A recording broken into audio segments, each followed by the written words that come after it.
Hey, how's it going? It's Rocky. Wow, what a day for the market, huh? The markets are high. They're all-time highs, up a lot, and a lot of that is fueled by NVIDIA.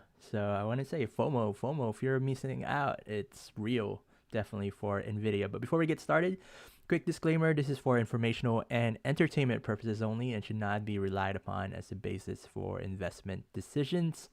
It is currently February 22nd, 2024, 15 market since the market close. It is Thursday, and I just want to go through my performance on the performance account for Apex, which is money that I can withdraw. And also I want to talk about the Nvidia a little bit. So let's just go to CNBC here and take a look at the performance. It's crazy. Uh, First of all, uh, points are. It's great to look at the points, right? Because for Dow Jones Industrial Average, if let's just say you got 400 points in two contracts, that's $4,000. But anyway, the thing that I like to focus on is the percentage. Dow Jones Industrial Average at 1.18%, S&P 500 at 2.11%, and Nasdaq 2.96%. A lot of that is due to Nvidia. So with the surge in Nvidia, with AI chips, so a lot of the tech related stocks that are either using AI or plan to use hardware within the realms of AI, uh, they definitely got a surge for this. So it's not just Nvidia. I mean, you can think of Supermicro, all the other chip makers that are related to this, and it's a pretty epic day. And I definitely had a lot of FOMO. If you're missing out, and days like these are actually, it's good if you were there from the very beginning. And what I mean by that is I'll switch to the chart a little bit, and then I'll just go through my performance for today. So, all right, let's switch to the Thinkorswim chart here. And this is, left is time based, right is tick based. Let me zoom out a little bit just so we can see what's going on. And then if we look at this tick base here, just because it's smoother, I'm going to focus on the tick base for the chart today. You can see that, so this yellow line that I always draw this right at the beginning of the futures market, which is 3 p.m. Pacific Coast, the previous day for the U.S. market. You can see for a 5-day low, we hit 38,400 yesterday, and then and this was right after FOMC report came out yesterday. It dipped a little bit right before it recovered most of it during power hour, and you can see right here the high for today. I think we are at an all-time high. I need to double check that, but uh, you know, within 24 hours, it hit 5-day low, all-time high, and that's a delta of 800 points. That's a pretty crazy move. Next, I'm gonna pretty much show what happened today and how I did. Essentially, I'm gonna zoom in on the U.S. market hours here. The U.S. market didn't start until 6:30 Pacific Coast, which is this line that I'm drawing, and I'll draw a little line on when that was. So 6:30 is around this time, and at that point, there's already been quite a big move. Big move during the Asia hours. If you're paying attention to the fundamental aspects of it, Japan hit an all-time high. The last time they were at this level was in 1990. So it just shows you how stagnant that economy has been since the 90s when it hit the all-time high today. So that fueled that, along with the earnings report from NVIDIA yesterday going bananas.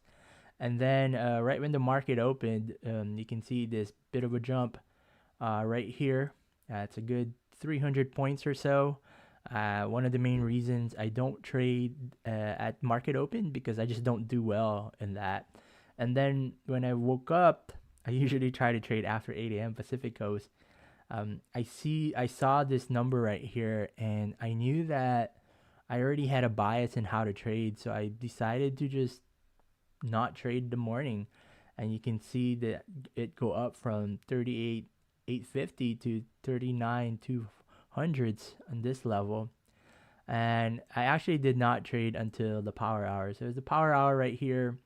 That's when I finally got rid of my bias, was able to look at the market a lot cleaner, and able to pretty much make some conservative entries, I might add, because it is day one of my PA performance account.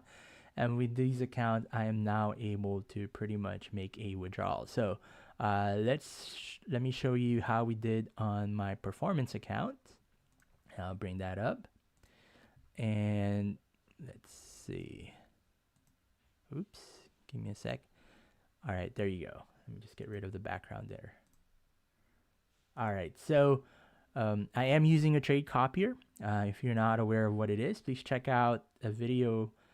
I'll see if I can do a link after the fact up there, but it's one of my more popular videos that I've done recently.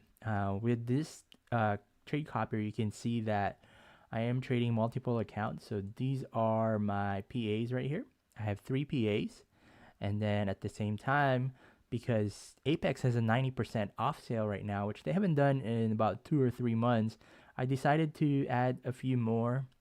But the difference is I'm not doing what I used to do in the past, where I would just buy 20 of them. There's no need to have greed, because with that greed, it only caused me failures. And in here, you can also see that I do have 3 accounts from another funding firm. So this trade copier does allow me to trade from different firms. And also, eventually, I would like to be able to trade a live account. But right now, it was difficult to start a live account with NinjaTrader because I don't have a W-2 at the moment. And they had some issues with my YouTube. So NinjaTrader, if you're watching this, it'd be great if you are. We need to work this out, because the group that was watching my YouTube, they didn't even really understand what I'm trying to talk about, and they made it difficult for me to open a live account. But hey, there's other brokerage there that I could use, so it'd be great if I could work with NinjaTrader. But if not, it's all good. Anyway, I'm pretty happy with my conservative profit for today. I'm only gonna talk about the PA, because that's the one that you can actually withdraw. And with this one, how it works is, once this number is above 26,600, it might be I gotta look that number up. I'm not too familiar with the $25,000 account. Please feel free to correct me. Anyway, I'll be able to pretty much withdraw up to $1,500 from each account. So you can do that twice a month. And so I'll try not to focus on that. I just want to focus on my performance. And with 3 PAs and $93.80 per account, and that equals to $281.40 for the day. So quite happy. I'm gonna count this as an actual actual money, right? But in reality, it's not real money until I am able to make the withdrawal, because there's still a lot of opportunities to fail the account. But I'm going to be positive. I want to be able to document this all the way to payout, like I did in September, and hopefully, continue to dream of trading full time. And that's our progress today. NVIDIA, quite a FOMO. You always know when you have family members who normally don't follow the stocks, and they message you and say, hey, should I buy NVIDIA? That's usually a time when you need to start worrying. But that's just my opinion. Please do not take that as an advice. All right. Thank you all for joining me today. Y'all have a good one. And one more day of trading tomorrow. All right. Y'all have a good one. See ya.